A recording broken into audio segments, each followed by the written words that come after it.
like I said, my name is Maria Jones, and we'll be talking about just digital equity in the region. And this is kind of like, we are the Regional Planning Authority, so we're just another branch here representing the Massachusetts Broadband Institute to broaden our horizons on understanding the state of digital equity in the Southeast region. So if you just want to hit it on the next slide.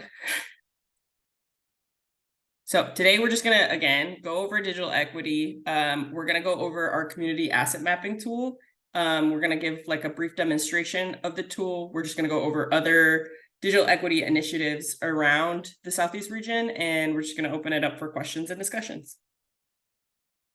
So what is digital equity? Digital equity is necessary for civic and cultural participation, employment, lifelong learning, and access to essential services. This is according to the National Digital Inclusion Alliance. So essentially, it's ensuring everybody has access to affordable internet to participate in modern society.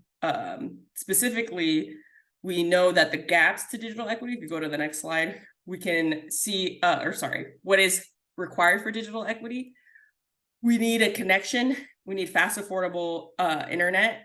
If you can't afford your internet, you can't be connected. You need a device, obviously.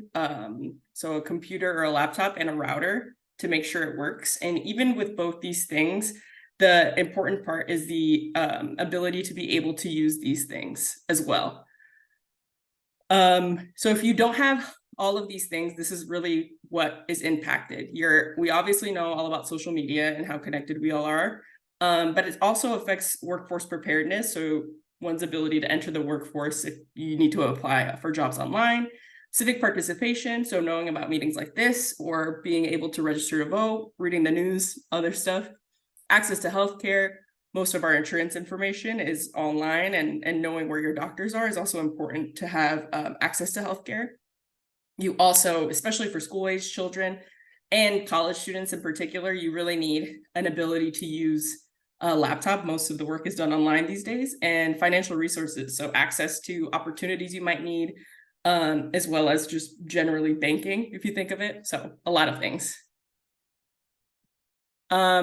So digital equity, like, why did we invite a bunch of organizations here today? So we wanted to go over what the state is doing to address digital equity impacts. So today we're going to be talking about asset mapping. So asset mapping is essentially like a brief survey that we'll go over in a moment. We're essentially just creating an inventory of all our resources to know where we need to target next as we try and deploy different information. So it doesn't really involve a map, but there'll be a map at the end of it. But it looks at who's already working on this topic, what resources are already available, and what connections can we make with one another. And it'll play a key component in the digital equity planning process as well. So I'll pass it over to Caitlin to talk about how this tool works. So we're going to take a look at the asset mapping tool, which is where you can input any digital equity assets into that you know of in your community into this tool for organizations to use. And it looks like an online survey. So we're going to take a look at that. Do you see that? No. Okay. You still see the PowerPoint? Mm-hmm. Okay, sorry. It's okay. You probably just have to exit out. Yeah. Okay.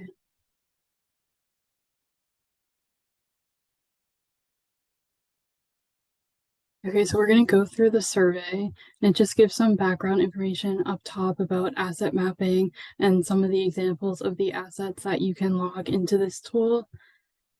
So for today's example, we're going to enter a computer skills class that's held at the Wareham Public Library.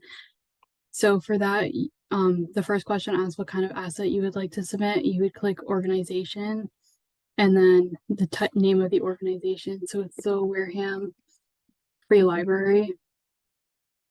And then this backend status question, you can totally ignore. Just leave that one blank. And if you know a point of contact at the organization, you can upload that here, as well as a general email address for the organization if you know that.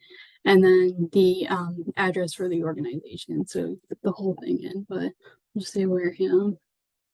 And then the type of organization, pick it from this drop down menu. So since it's a library, we'll pick public organization. And then subtype would be library.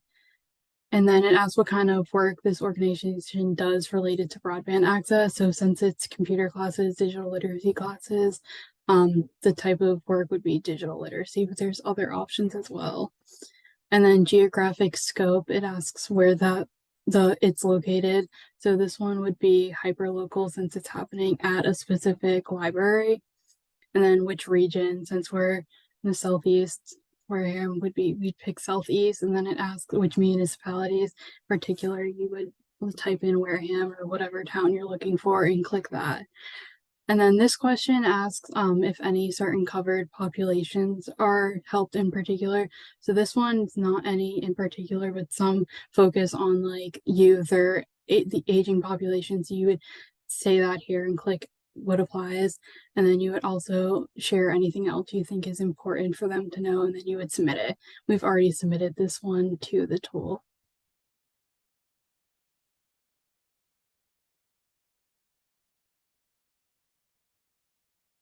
And then some other examples of community assets that you may not think of.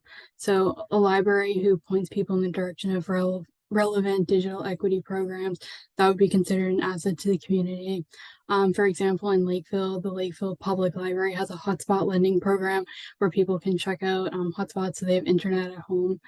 And some of the Boys and Girls Club offers computer literacy classes in their after school program.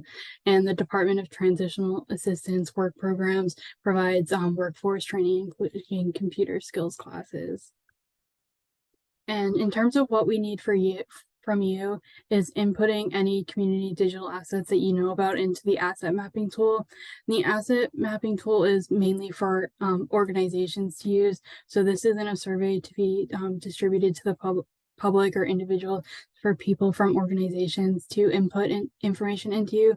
And it's super important that all of these assets are included by September 30th, because MBI is closing the tool on September 30th. So anything you have, we want to make sure gets into the survey by then. Then we'll open it up to discussion and questions. If you want to think about any digital assets that you know of in your community, and put them in the chat.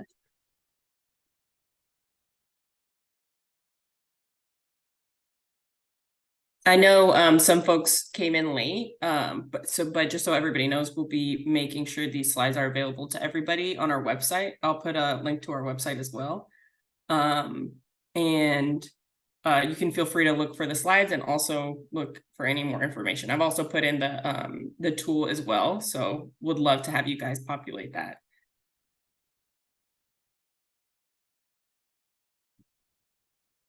I don't think there are any questions, Caleb, so you can move on.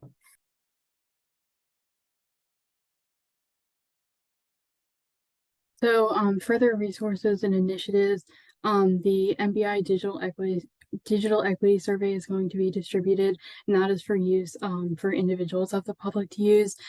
And then throughout our area of Massachusetts, there's the Massachusetts Broadband Coalition, which is an active community-led organization that's also doing digital equity work in this area. So that's just an organization to be aware of. And then you can visit the Serped Digital Equity Planning page for updates on this.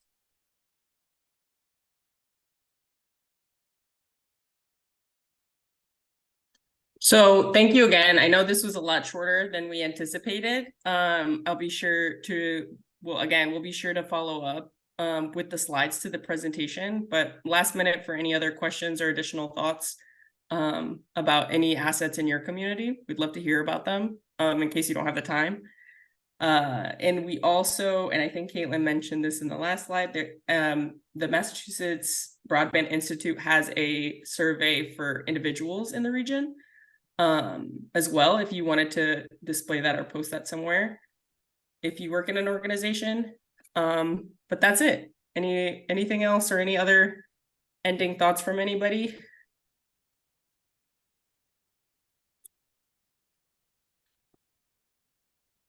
Great. Well, thank you everybody so much again.